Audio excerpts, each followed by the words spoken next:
Here, I'll play this for you. Oh, man, I'm so excited. The paradigm of absolute control. And Paradigm that's why we're of absolute doing control. simple things, pointing out that we're meant to be in nature and be natural. And this is where we find the source that God made to transcend order. And that's why they want to try to keep us out of it. I'm angry. I've had enough of these people. They're a bunch of Christian murderers, scum, and giant death factories keeping babies alive and selling their body parts. What is this called? Do you need to know about? It's by Stereo Deluxe, and it's Alex Jones as a folk song.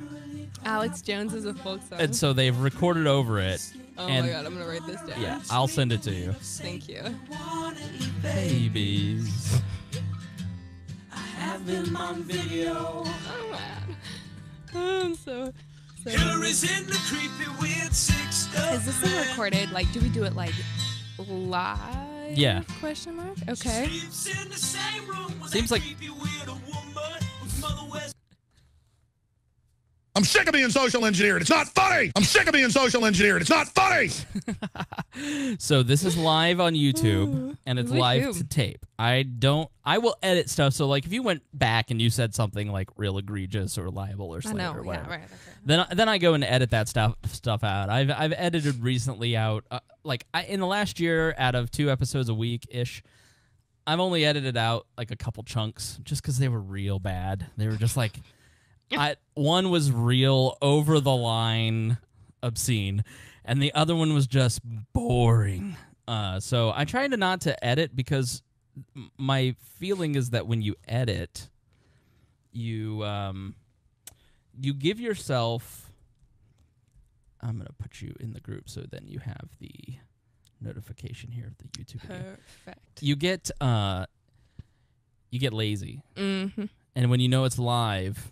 And you're without a high wire, it's a little bit better. Mm-hmm. So yeah, it's live to tape. So if you say the F word, it's on. There's nothing I can do. Everyone's hearing about it. Yeah. Oh my gosh! And if you need to belch, then you can press that button. So talk right now. talking. See? Oh my! It's Ooh. magic. Yeah. Wow. So I can just beep out any profanities. Yes. You know, I'll just be like, oh, and then just hit the button. Sum Ting Wong Ho Lee Fook. Have you ever seen that video? No, I have so much to show. Your parents. Oh my gosh! I am so excited. Were you homeschooled? Okay, I was. Yeah. Oh no. So I know this is what happens, and then still, so I'm 5 years out of school, and I spent a year in Germany going to a public school and a private school there, Right. and then 4 years in college, and I still don't know what the crap people are talking about. So it really goes to show, folks, if you want your kids to be educated in memes, in meme culture, then make sure they're not homeschooled because they will not hear about any of this, and then they'll look stupid with their friends. So it's so sad. I know. I'm like way behind in the libertarian movement because of it. It's really been, this is why I'm not the chair right now, is because of my Chair of what? the Libertarian Party, Oh, obviously. I know. I would vote for you. Thank you. Wow, that's nice. Forget you, Nick Starwark. I know. Yeah, screw you. All right, here we go. All right, let's get back to some boring subjects. Understand the risk to our country. Freedom brings people together. You're listening to the We Are Libertarians Network. Learn more at wearelibertarians.com. Welcome to We Are Libertarians. This is episode 323. My name is Chris Spangle. We're recording live on October 20th. October 20th? I don't know. I think it's October 20th. We're good. It's the weekend. I have no idea what's going on. And so we're going to talk about tariffs today. We're going to talk about the student movement within the Libertarian movement. My guest is Z Hunt. We're hunting for Z's today. So we'll see. I haven't heard that one before. We'll see if we can find it here in just a moment. Oops.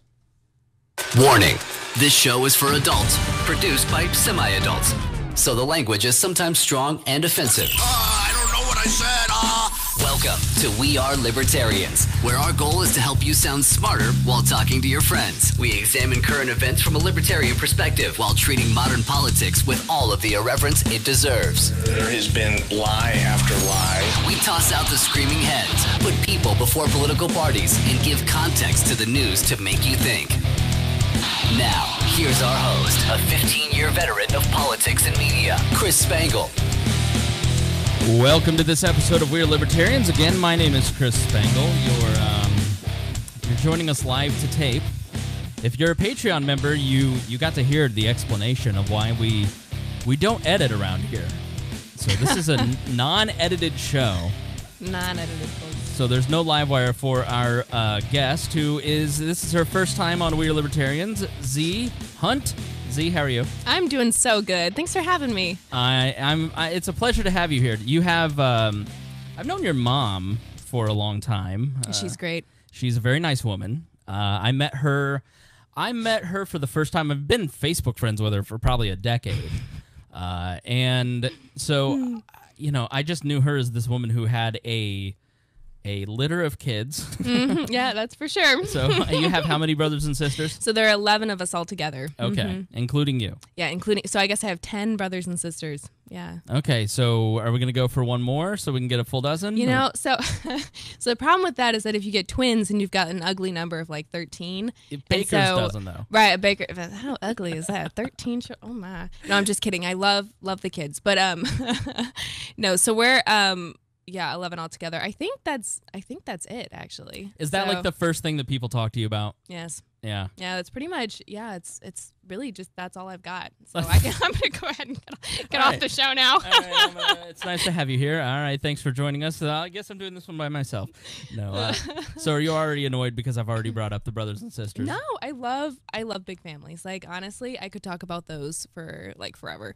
So they're a good time. I actually met your sister first. Her name's Reagan. Is that after the president? Yep, after Ronald Reagan. And where was this going? And she's like, I want to have a dozen. I want to beat my mom. I was like, whoa. She was like, that's my starter pack. That's right. So your mom I've known for a long time, and then I saw her children start going to Mises events, and I started plotting. I'm like, all right, once these kids are in college, we're gonna start putting these on them on the air here because they're 45 minutes south of here, and so we've got young libertarians that you really were indoctrinated, were you not?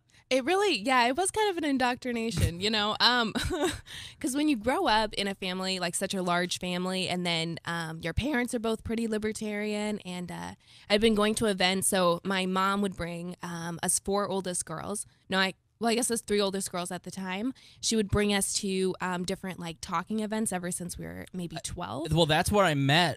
I probably met you, and let's see if you were there. So I met several girls who were kind of older, and some babies in strollers. I met your mom for the first time at Glenn Greenwald was speaking, and who else? Bruce Fine.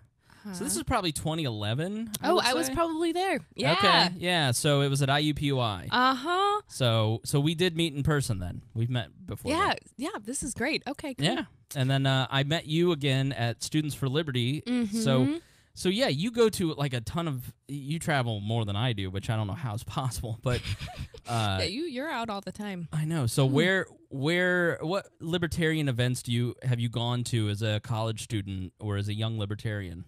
So it kind of started, I think, with International Students for Liberty, which was it was just their convention in D.C. Right. Because when I got to campus, I went to St. Olaf College in Minnesota, and when I got to campus and I saw they had a Young Americans for Liberty group, I was like so excited. I was like, oh my God, you guys are here! We're so excited! and then so I started going to meetings right away, and then in the fall we all decided there was a pretty large group of 5 of us. Libertarians on campus, and so we decided pretty fiercely liberal campus, so we were holding together, but we ended up going to the DC conference, and that's kind of where all these different events started for me, because it was so inspiring, like all sorts of really cool speakers, very values based, which is what we get in libertarianism, which is awesome. And yeah, so I heard a bunch of cool speakers, and then I got to know the Mises Institute through that event too. And so there was a guy there representing the Mises Institute. He was awesome, so cool, and he was like, "Oh, you should totally come to our Mises University summer camp that we have." And so I applied and got in, and that's where it started with Mises events. You're telling me there's a libertarian summer camp? There is. So it's actually it's not literally labeled a libertarian summer camp, but it's called the Mises University, and it studies. It's where everyone's studying Austrian econ. And so, nerd. Yeah, it was so fun though. Oh my gosh! So that's my school of thought. Austrian economics is my thing. Now, So- listeners know that I struggle with economics. I got a C in high school in economics, and yes, I know it's the foundation of everything that we believe. So I try my best. I read. I'm in the process of reading Basic Economics by Thomas Sowell. That's a great one. It is. It's very good. I love Thomas Sowell. You were on the beach reading what? Rothbard. Okay, so Rothbard is my beach read. I have like a couple of Rothbard books that I've been wanting to get through, and if y'all haven't read Murray Rothbard, he is by far one of my favorite Austrian economists for sure. Why? Because he's very accessible. Like the way he writes stuff is just very laid out. I feel like people are going to fight me on this, but I feel like he's better than Mises in a lot of ways because he's more accessible to the layman, you know? Like just You anyone. just lost half the audience. I know. First appearance, and you're already stirring up controversy. You're like, cool, I will never have you back. I could care less. Listen. I read Rothbard because I do a subject topic based show, and then I'm like, all right, what does Rothbard say about this? So it's always like going back to he's I don't want to say the Bible because he's not sacred, that's for sure. Right. Mm-hmm. But he is very authoritative, and so when you go to Libertarian summer camp, what is like? How steeped in Austrian economics are you? Like, one of the founders of this show is Creighton Harrington, and he was in Young Americans for Liberty, and he he could quote Rothbard right off the top of his head. Like, and he didn't even go to summer camp. You just must like dream about Hayek, and I know. That's all I think about Yeah. most of the time. Yeah. So it's very, very steep in Austrian econ. This particular conference event is because it's 7 days of just econ classes pretty much. Okay. And so all day long you were hearing from some of the brightest minds in Austrian econ, and it's free. Like you go totally on scholarship. They pay for your food, everything. You get to have lunch with people like Judge Napolitano, Tom Woods, Robert Murphy, and just casually talk to them. Like I was at Chipotle with Tom Woods, like just chatting with him, like, oh, what are you getting for lunch? Oh, me what does too. Tom Woods order? You know, I forget. I was too busy thinking about how I was talking to Tom Woods at the Chipotle. So I was like, oh my God, hello. How surreal is it? It must be so surreal for Tom Woods to like have college students go, I'm having lunch with Tom Woods. Like, in what world are economist rock stars? It's amazing. So funniest thing is that I was still obsessed with Robert Murphy, and he is just like, I love the way he talks about things and how he explains things. And I remember seeing him when I was in high school, and I just had the best time watching him speak. And then I saw him at Mises University, and I was like, oh my God, it's Robert. Oh, guys, it's Bob Murphy. And they were like, what? Who's? And I was like, it's Bob Murphy, guys. You don't understand, but he's great. I'm so excited. And then he literally gets up and goes, because I was scared to go take photos with, to go ask for photos with an economist. Like, who does that? Right. And then he was like, Somehow I imagine they said yes. They were like, no, I don't have time for you. No, they were like, oh yeah, of course. But he gets up on stage and was like, I just want you guys to know, we like taking photos with the students. It's not often we get to, Right. We have like our fan clubs here going. So Yeah, they're everybody hates them everywhere else. That's the great thing. It's the great thing about going to libertarian events, be it a convention, a local meetup, a summer camp, which still blows my mind. I literally had no idea that this happened until I've been in the libertarian movement a decade. Austrian Econ summer camp, yeah. Now, what was the guy-to-girl ratio, by the way? Okay, so it was... Did they have armed guards outside your door? Oh my God. Yeah, like special padlocks on the girls' doors. Like, yeah, no, so it was... there were probably like 8 to 11 girls there. So when I first, it's really gone up in numbers. I think we were like 20-something girls this year. I've been going for 3 years, but Okay. the first year I went, there were like 11 girls, and then like 120 guys, and so yeah, good times. It was just really great. That didn't seem all that sincere, I'm going to be honest with you. No, I mean, someone said. Oh no, this is mean. No, No, it's okay. Someone was like, we're a fan of mean here. Go so ahead. I have my like thinking voice and my like talking voice are different sometimes. But no, someone was like, yeah, man, the odds are good here, but the goods are odd. It's Ladies and gentlemen, I have never heard a better explanation of a woman at a libertarian event than that in my life. The odds are good, but the goods are odd. It is true. It is the creeper. How many friend requests did you get that weekend? Oh, you know what? I don't even know. I got all the friend requests. It was a good time though. You know, just making friends, guys, making friends. So. Yeah, I bet. Yeah, that's cool. That's so. You read Rothbard for fun. I mean, you're gonna get a lot of people are sitting here going, "Wow, the young libertarian who reads Rothbard for fun." I mean, they're furiously searching. That's why we're not using your real name. That's right. That's Z Hunt, everyone. Not right, not the real one. Not the real one. But it is interesting how so going back in my day, Z, way back in 2008. I think for guys like Tom Woods or Ron Paul or the people that I've been around, like Mark Rutherford or Andy Horning or some of the local guys too, it is really rewarding to see the growth. So I went to the Students for Liberty conference in 2013. It's now called LibertyCon. Yeah, I hate that new name. Really? Yeah. Why? Well, it sounds like you're going to like an anime conference or something. You know, like It's bad enough being libertarian, but no, I'm totally kidding. I kind of agree with you. I think the visuals, the graphics of it are great. They've done a great job. Yeah, no, it's really cool. Yeah.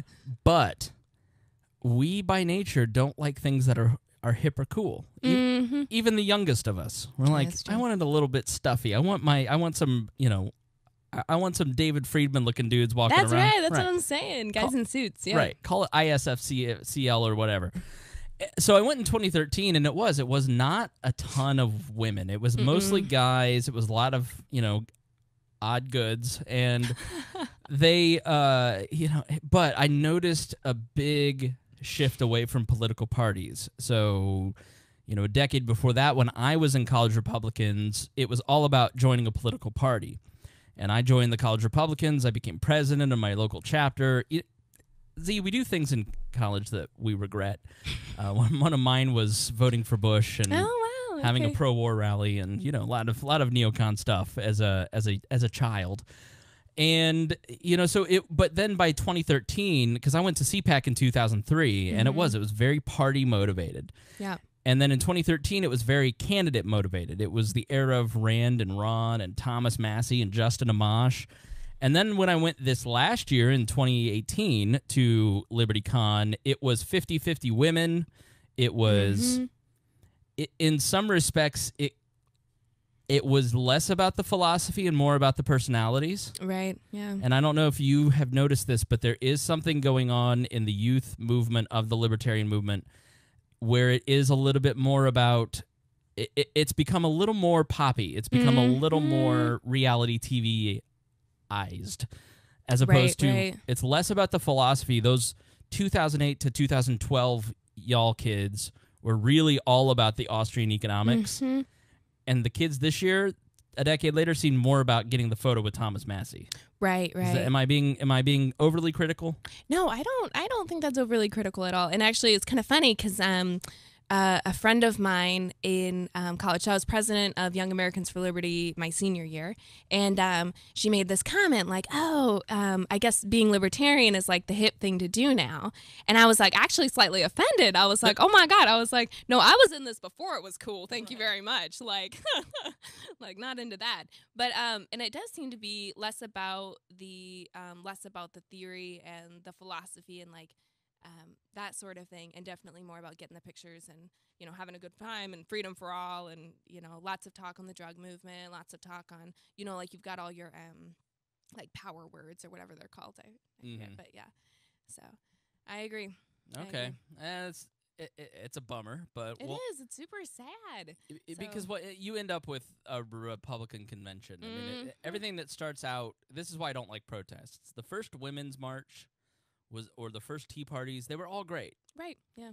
But then it becomes, the Tea Party Express is planning the rallies, the Move On people are planning the rallies. It becomes, and I think we're kind of moving that direction in in the libertarian movement a little bit. You start to see the organizations taking over more than the grassroots, and that kind of can become an issue. Although I trust Fee and some of these other groups way more than I trust, some of the others, but Right, it's true. Conservatives, but Well, and this is what I love about the Mises Institute, and especially when I was there, like I totally felt like they were so steeped in theory and how and like just a general philosophy of how they do things, that it wasn't about being hip or cool. I mean, you sit and listen to hours and hours of lectures on Austrian economics, like you're only there if you want to be there. right. And so it's not like, oh, I'm going to go get my photo with, Vermin Supreme and then call it quits, which was actually very cool, guys, by the way. Got a photo with Vermin Supreme. He was pretty cool. But not at Mises Institute, but yeah. So it's a lot less about, the hip aspect of it and much more about the philosophy. I still highly recommend it. I mean, what are some of your favorite memories from going to some of these events? Oh, I loved hearing the speakers. There were some different sessions that particularly stood out to me that were really interesting. Especially they focus a lot. So for any college students who listen to the show, like they're a lot, like it's lots of focus on how the students can go about their campuses, about like kind of trigger issues on campus. So lots of sessions about that. That was cool. One of my favorite things that happened was there was a band who came from Russia, I think, and I don't know if they thought it was a Bernie rally or something, but they all wore Bernie shirts and they just loved Bernie. And but they were like literally like entertainment for the event, and you could tell everyone in the audience was super uncomfortable because they were like, "Oh, do these guys know they're like in the wrong place? Like, are they supposed to be here?" That's like, so funny. Was it was crazy. Was it Pussy Riot? Yeah. Oh, yeah. really? Uh-huh. That's amazing. Isn't that funny? So they were all wearing Bernie shirts. Okay. So it was a good time. I mean, they were great. It was fun, but Yeah, so I think people think that it's really expensive to go to this stuff, so you've really just gotten scholarships and been able to pay. Other people have paid for you to go. yeah. So LibertyCon, they give like $100 travel scholarships. So it actually comes out to be super reasonable if you can book your hotels with other people. Right. And so I mean, we were having, don't tell the hotel, but we had like maybe 6 of us in a room at one time. So I mean, it works out just fine. Or you can Airbnb it. I'm into that now. Yeah. So yeah. So if you can drive or carpool. But the sucky thing is that if you're in school, you don't really have time to drive 10 hours. Yeah. So we usually flew, but that's fine too. You can fly, get cheap tickets. Yeah. I went to this year's. Rupert is actually speaking. Our buddy Rupert Bonham was speaking next. The 2019 LibertyCon. I'm debating going. I've got a place to crash, so I may go. That's perfect. But I had trouble getting there. I did a couple episodes there, but I walk in, I turn the corner to the convention. The first thing I see is a Hunt sister. Yeah. I met you later, but I saw Lauren probably. Lauren. Yeah. it was not Reagan. It was somebody else. Yeah, it was Lauren. So she goes to the same school. They're everywhere. Mm-hmm. So you're now graduated from college, Right? But what shift did you see from your freshman year to now in terms of, because in the beginning, in 2016, 2017, it was kind of like, all right, well, maybe FIRE is just kind of overdoing it with the political Right. correctness and the Antifa and the screaming and the safe spaces and all that. And now it just seems to be so pervasive and in our face. I mean, what kind of shift being on a liberal college campus did you see over those years? What years did you go to school? So I was in school from 2014, I guess, until now. And so it was odd because when he started, it seemed like it was a little bit less of a huge deal for people to I don't know. There just weren't as many like die-ins as what we called them, or special riots for different school things. But the odd thing was for St. Olaf is that a lot of the administration tended to be a little bit on the conservative side, but the campus itself was just like very fiercely liberal. And actually, you know what, as a whole, if you were to poll the students, it probably wouldn't have been that, left, like super, super left-minded, except the people who were on the very, very left tended to be more outspoken. Right. And so that's kind of where you got that. So in terms of a shift in 4 years, like I definitely saw a lot more people come out of the woodwork for better like political philosophy about stuff. And so a lot of people said, you know what, look, I think we're taking this too far, calm down, that sort of thing. And And a lot of people went the exact opposite way too. So it's kind of neat watching people come out and say things where they were actually started to say their opinions about stuff. People started showing up for more meetings. It turned into pretty much like a weekly rant session for a lot of people. So know? because they were so active, it activated a bunch of other people to start knowing what they believe. To say, hey, look, this is ridiculous. Like, I knew I kind of didn't agree with you, but now I'm really feeling it. That sort of thing. I'm feeling that way too. I mean, I don't know if you. I come from a conservative background, and I'm a conservative person by nature. And it is true. Like, libertarians always fight for lives that are far more interesting than their own. Right. We're not that exciting in terms of how our personal conduct. So it's not like a lot of people are out there going, I want to do all these things, and that's why I'm here. It's like, no, you're here just because you love freedom. Right. But so I don't know if you come from more of a conservative or liberal background, but it is. I have felt myself over the last year, especially, kind of get pulled. I feel the pull of trying to get into a certain camp. Like, I have been called a left libertarian for so long because my main issues are war. I'm anti-war. I'm pro-prison reform. But you see sort of the polarization. Like, it even starts to hit libertarians. You start to kind of drift back into the bias that you were born into or that you originally had. I mean, have you noticed that yourself? Yes. I think you do begin to start drifting that way. I mean, I grew up in a pretty conservative background. Let me ask you this. Yeah. So let me ask it this way. The kids that you went to school with, you're probably Facebook friends with all of those people. Right, yeah. Those people that you're on the front lines of Students for Liberty with, you all love libertarianism. You're all, like, at the camps and, meeting Murray Rothbard's godson or whatever they do. And have you noticed those people start to go from anarcho-capitalist Rothbardians towards one side or the other? No, I think they've actually shifted a little bit more towards having just a firmer, like, even just more libertarianism in itself, like, not so much the politics of it, but more of the philosophy behind it too. And so, but I think they tend to be more on the left side, like if they were to shift to one side. So, and it's odd watching people as they graduate college, because in college they might have been, super liberal on everything. And you see a lot of people starting to shift, like a lot of those Facebook friends, like as soon as they pay their first taxes, yep, they start to get everyone gets a mindset shift is what I was trying to say. Say it 3 times fast now. Oh my God, no. I refuse. Well, cool. Don't tell me what to do. Wow. It's like I'm married again. Oh, yeah, well, okay. Had flashbacks. It's like my own PTSD. Personal life. Yeah, and the benefit for you is you're going to be able to see the college shifts over the next 40 years. Oh, yeah, I can't wait. What's your youngest sibling? So the youngest is 4 right now. Okay, all right. Yeah, so he's going to be in school when I'm, 47? Yeah. So he's... 47 is what you said, Wait, right? Yes. Yeah, 47 is what I said. That says it. That's not... Is that a joke? I don't do math. Is that... So if you're 20... Right, so I'm 23. Right. And then he's 4, right? And then in 20 years, well, I guess he'll be right out of college. You will be. You'll be in your middle 40s. I will. How crazy is that? I'll be like, back in my day, when I was in college. You'll be ranting on a libertarian podcast. So listeners kind of know.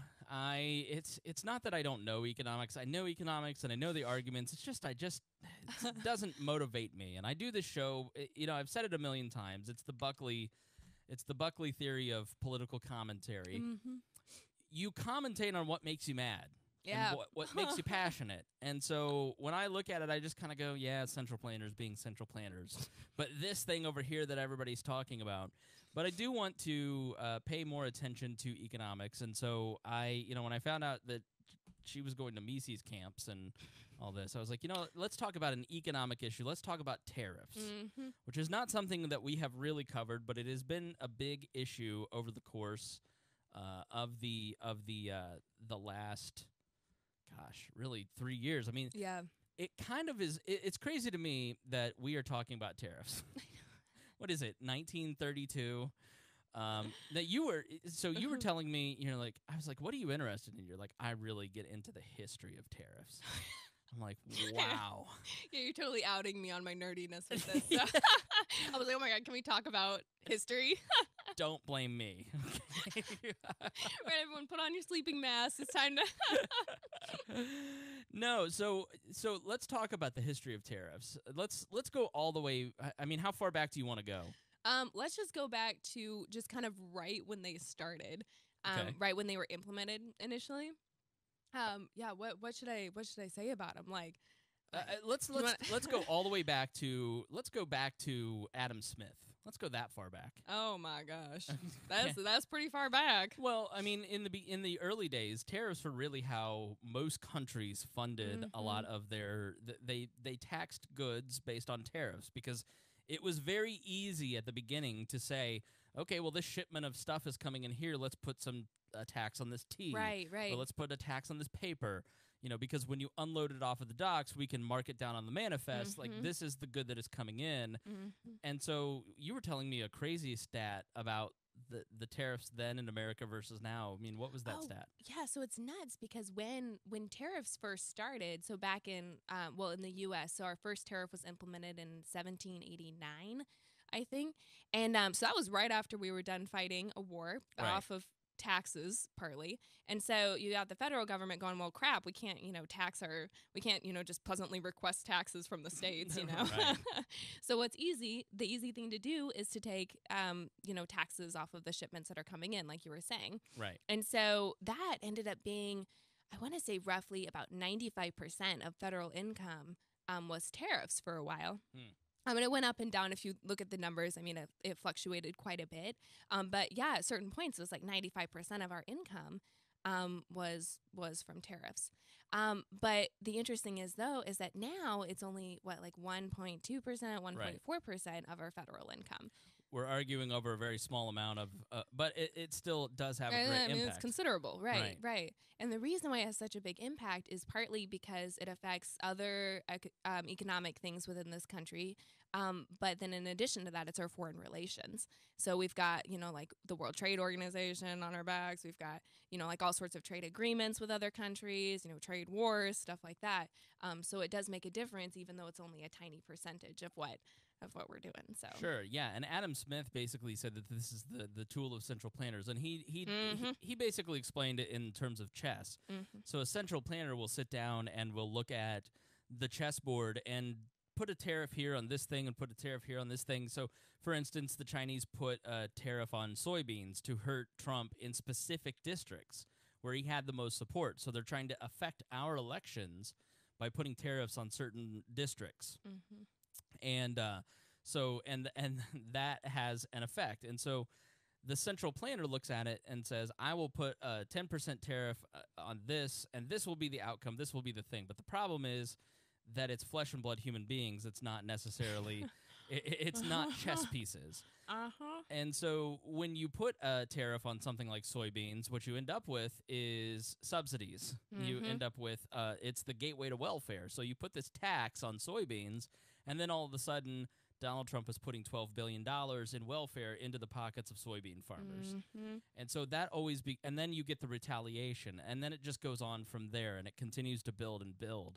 And so that's the problem with using a tariff. Just to define a tariff, thanks to Zach Ripple for helping us with some research for this episode, part of our research team. What are tariffs? A tariff is a tax imposed by one country against an imported good from another country. Tariffs are usually levied against a specific good. There are two types of tariffs. Specific tariffs, a tariff employed against one type of good at a fixed fee, unique to that good, for example. India places a specific tariff of $3 per pair of shoes imported from the U.S. So they put $3 per shoe. So the people in India are basically paying $3 extra for their shoes. Or there is the ad valorem tariff. These tariffs are percentage based on the value of the good. For example, this is a funny example, Zach. I was like, Biafra. For example. I was like, is that a country? And then, again, my meme history going down the... I thought it was maybe a probiotic. Biafra places a 10% tariff on vehicles from Kekistan, which I don't think is a real country either. I think he's messing with me. He's just screwing with you. Yes. I had to, yeah.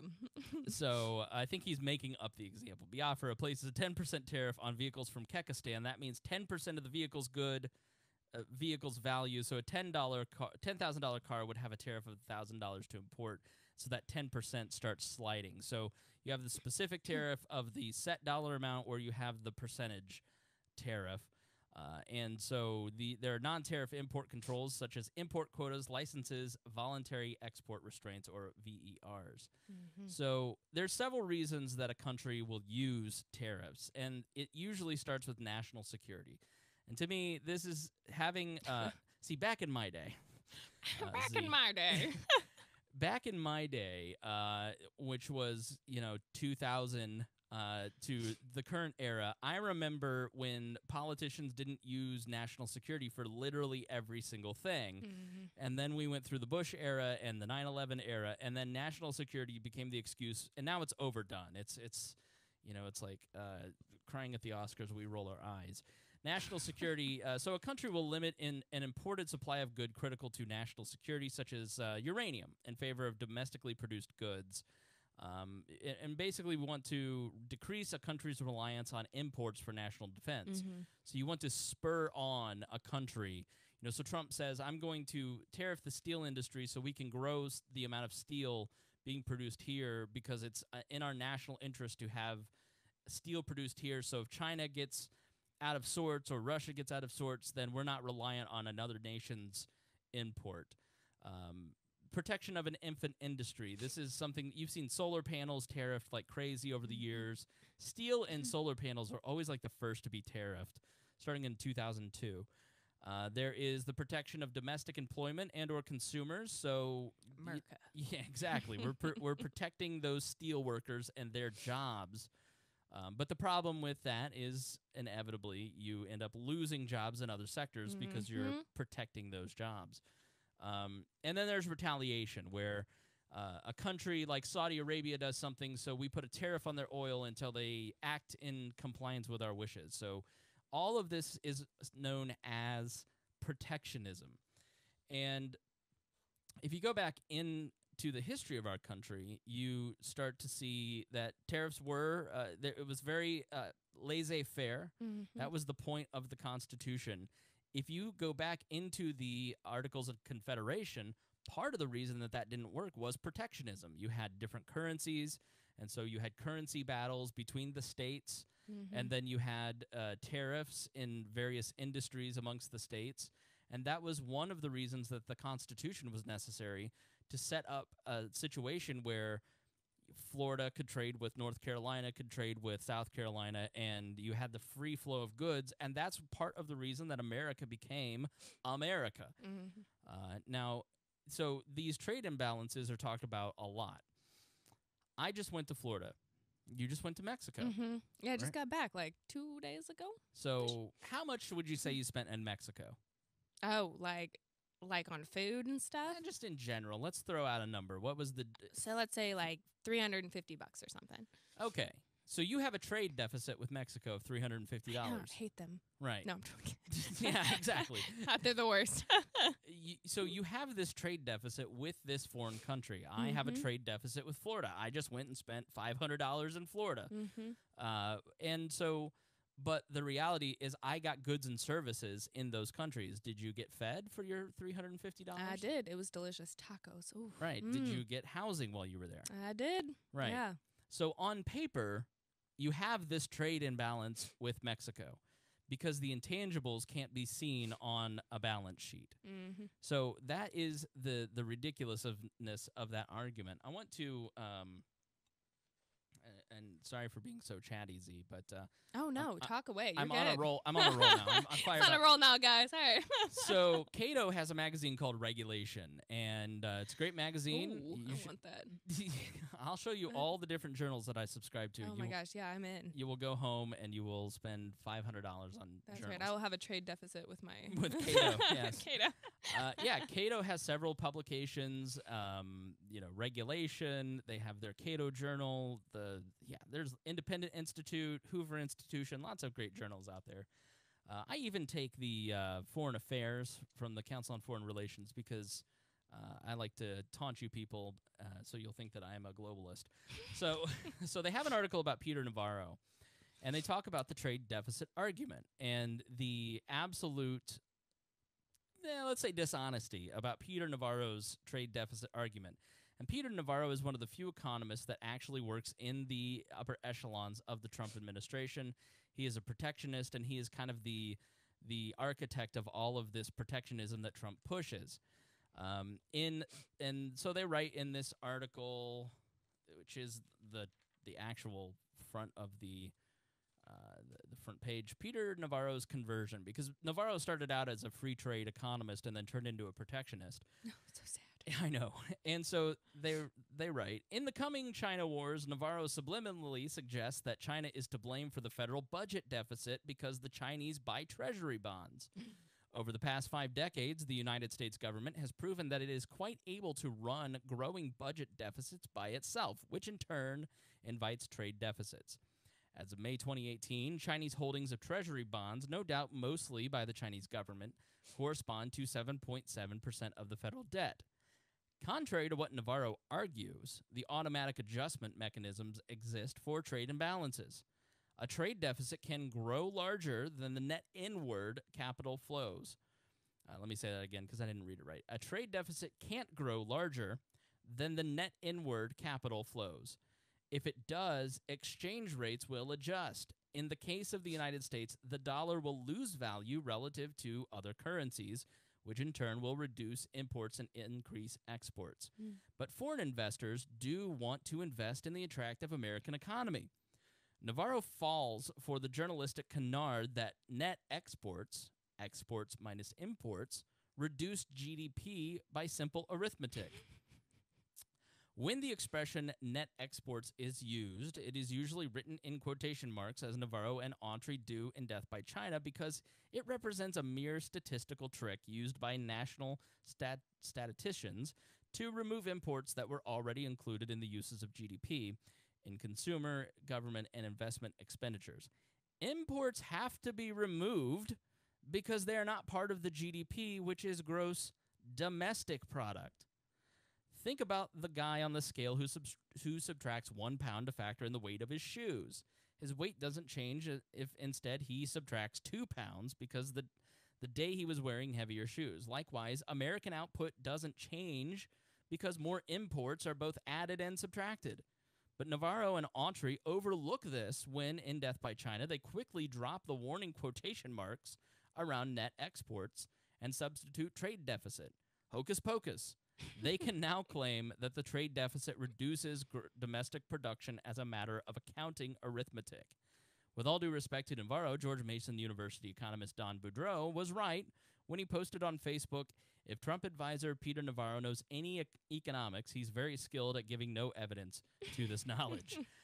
And so that's what the trade deficit is when these guys talk about the trade deficit, their arithmetic is wrong. Mm-hmm. So that's why you can't really fall for some of this this nonsense from Peter Navarro. And this article in Regulation, I'll see if I can find it online, but you may have to buy the magazine yourself for $6.95 from the Cato Institute.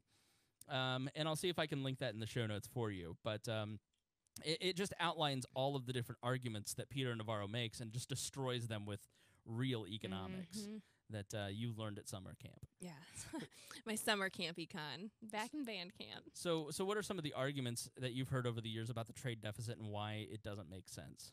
So I think there are a lot of good ones for why it doesn't make sense. I think some of the main ones are one I really liked is that people always talk about infant industries, and they say, well, like we gotta have the tariffs because we've got to protect, like American industry, and we've got to allow the U.S. to develop its own systems. And how can we do that if it's cheaper to import it from China, that sort of thing.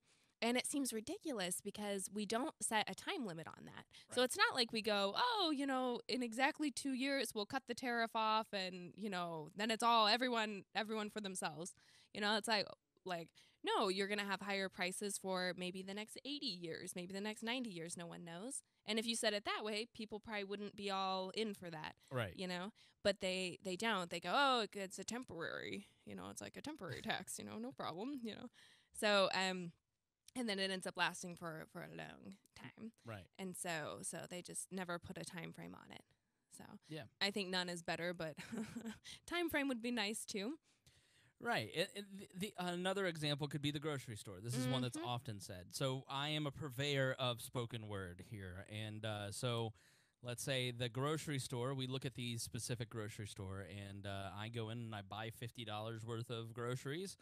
And they have bought nothing from We Are Libertarians. Right. It doesn't mean that even though there's a trade deficit with that specific entity, it doesn't mean that I have lost anything. On paper, yes, I've lost, and they may have made profit off of me, but that profit then will be used to help support the system elsewhere. So right. The trade deficit is just really something that is not a very convincing argument when you start to break it down and look at it from an economic perspective. That's why very few economists are actually protectionist economists. They're sort of there's a lot more Keynesians, and we know how I mean, when I say Keynes, I mean you must just get real irate about it. I do. I get a little bit. Right? You're like a little salty. You're turning green. You're about to. I am. I'm like, all right, cool. Let me at him. Hulk smash. That's right. Or trigger words. So, and listen, you jump in anytime because I talk a lot. So. Right. I mean, it does seem like the argument for, in terms of reducing the trade deficit, when you hear it at first, around the dinner table, you're like, oh, that makes sense, reduce the trade deficit. But then in reality, it's just so bogus when you think about the amount of surpluses and deficits we have with just a bunch of varying countries. Right. And so yeah, we might have trade deficits, large trade deficits with some countries, but then we also have surpluses with others. And so money keeps circling around. So it's all good here, folks. So let's talk about jobs being lost. Gerbs. Sorry. Wait, you were allowed to watch South Park? I love South Park. Actually, it's not that I was allowed to in high school. It's just that I did. I sent this link to your mother. You might be grounded when you get home. Oh, no, I'm moving out. I'm moving to Malaysia, so we're good. What? Is that a joke? No, I'm actually moving January 1st. So to Malaysia? To Malaysia. So 10 months. The Creepertarians got you that much, huh? That's right. I was like, oh my God, I got to get away. I can't get away from these Creepertarians. I've got to go to Malaysia. That's right. Well, that's very good. So I'm feigning that I didn't know this. You're going to teach English to Malaysians? Is that what it was? All right. To small Malaysian children. All right. So I hope they're small. I hope they're not high schoolers. So why? Well, because high schoolers, I can't demand the same kind of respect as I can with small children. You're much larger than a toddler. Right. High schoolers are like, oh, we're just friends, So when it comes to lost jobs, the steel tariffs that Bush put in 2002 in place actually cost the steel industry 200,000 jobs. Yeah. And every single time that jobs are implemented, they're lost. So in this specific, let me see if I can find. Let me tell you what Trump is up to. So just looking at the Wikipedia page for Trump tariffs, you just have to Wikipedia it. Yeah. So the best kind. Exactly. How many pages are there on Trump's tariffs? This is a 16-page document. Wow. Yeah, there's a lot. That's pretty. But I also have a bigger font because I'm elderly. Right. Pull out the glasses. So when you start to when you look at something like the Whirlpool with the Carrier Corporation, Carrier was based here in Indy, and these jobs were lost. And so then Trump does the tax cuts, and Carrier's like, "Yay, we're gonna stay." And then he does the tariffs on washing machines, and then ends up Carrier when he did the washing machine tariffs.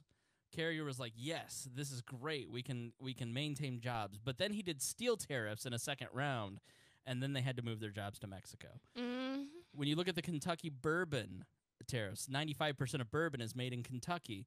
Well, Thomas Massey was talking about how in his district he has a bourbon maker that is owned by a European Union-based company. And so when they placed bourbon tariffs to hurt Trump in Kentucky, the EU placed tariffs on the bourbon industry. The EU was taxing its own company, basically. It was making it more expensive for not only them but also us. And so what you see when you place tariffs is that it never stops with just that one tariff. It never stops with just the washing machines. It then goes to the other country doing a tariff, and then you do a tariff back, and then there's another tariff, and then it just is an escalating, continuing war.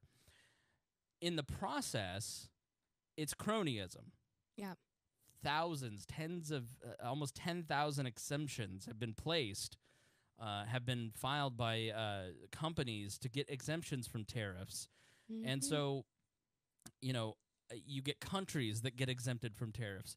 Australia got an exemption on the steel because they make a special type of steel. And so what you have with tariffs is that you end up with a tremendous amount of cronyism, where you have countries and companies alike getting special favors from the government, and who loses? The people that are not connected, that are not donating to Congress, and consumers themselves. And so the higher prices for goods and the higher prices to do business, if you're involved in making washing machines and then someone places a steel tariff, it's more expensive to then make that washing machine. Right. And so what happens when you tax a business? What happens when you tax a business? Where does the money come from, Z? The consumer. That's right. Wait a minute. The business pays the taxes. Right. But then the consumer has to pay the extra cost for whatever the service is, or maybe the products, or what have you. It comes from three places. It comes from you paying higher prices, which often they don't want to do because then they don't want to price themselves out of competition. They take it out of their stock prices, which they don't want to do because they want more investment, or they take it out of the labor market. And so they hire less people, they don't replace new workers, they don't give higher wage increases. And so the problem with Donald Trump's economic plan is that Donald Trump he spurred all this growth, all this investment from companies when he did the tax cuts, and then did the tariffs and basically negated what he had done in a lot of these industries. And so he's losing American jobs, which he doesn't seem to be all that mad about, because in the end, there's too many jobs. Too many jobs, Z. Too much work out there. No, it's crazy because it's like for the steel companies, say, I mean, because that's been a hot topic lately. You got our steel companies, and it's like they're getting a sweet handout from the government because, oh, awesome, cool. Now everyone has to buy steel from us in the United States, America. Right. And then everyone else who uses steel in their products, they suffer for it. Right. And so at a glance, too, you're looking at it, and again, you go, oh, cool, yeah, it looks like we have more jobs in the steel industry. And that's true, except when you look further than that and actually think about the repercussions of certain policies on just the average consumer, And a lot of people go, well, yeah, I'm willing to pay an extra 10 cents on my, this or that. Because, I'm happy that steel is made in America in case we get times of war, blah, blah, blah, all that stuff. But 10, like a few cents on every product that some of these companies make, like that's huge. Yeah.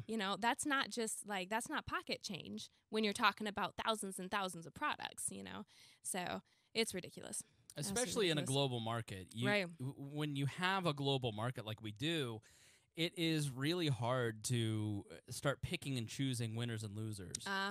And so from a libertarian free market perspective, you have to look at these Republicans that are making these arguments and go, why are you engaged in crony capitalism? The protectionism is just basically the government picking winners and losers. It's giving welfare to farmers to the tune of $12 billion.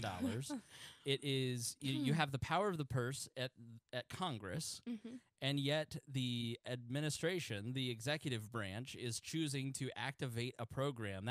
That farmer bailout to the tune of $12 billion to the soybean farmers is being funneled through an existing program that was started during the FDR Great Depression era. And so instead of the Congress voting to send according to the Constitution, $12 billion to farmers, it's Donald Trump just deciding to do this. And so from a constitutional limited government perspective, it's wrong. And there just aren't a lot of really good arguments for free trade or for protectionism from a free trade from our show notes again from Zach. Free trade arguments. When you don't have tariffs, you have less bureaucratic interference. Bureaucracy automatically starts messing everything up. Do you deal with government bureaucracy? How does it go for you? Not usually really well. Not well. No hindrance of commodity imports, so it's easier to import commodities. I imagine that you are familiar with iPencil. Yes. Can you explain what iPencil is? So iPencil is like a little booklet kind of story thing that talks about like the creation of a pencil, and it's something that you would go like, oh, this is such a small thing and kind of a non-important object. But when you look at the amount of work that goes into creating a pencil and the amount of economies that are involved in that, it's kind of crazy. So it's like a 10-page read. It's super tiny. Leonard Reed from just Google Fee, F-E-E, and iPencil. And they talk about the rubber tree plants in South America or to the Congo, and you have zinc, you have wood, you have all these different things that just make up this tiny little pencil. And that's how the global economy works now, is that people in China are better at producing the actual physical good of the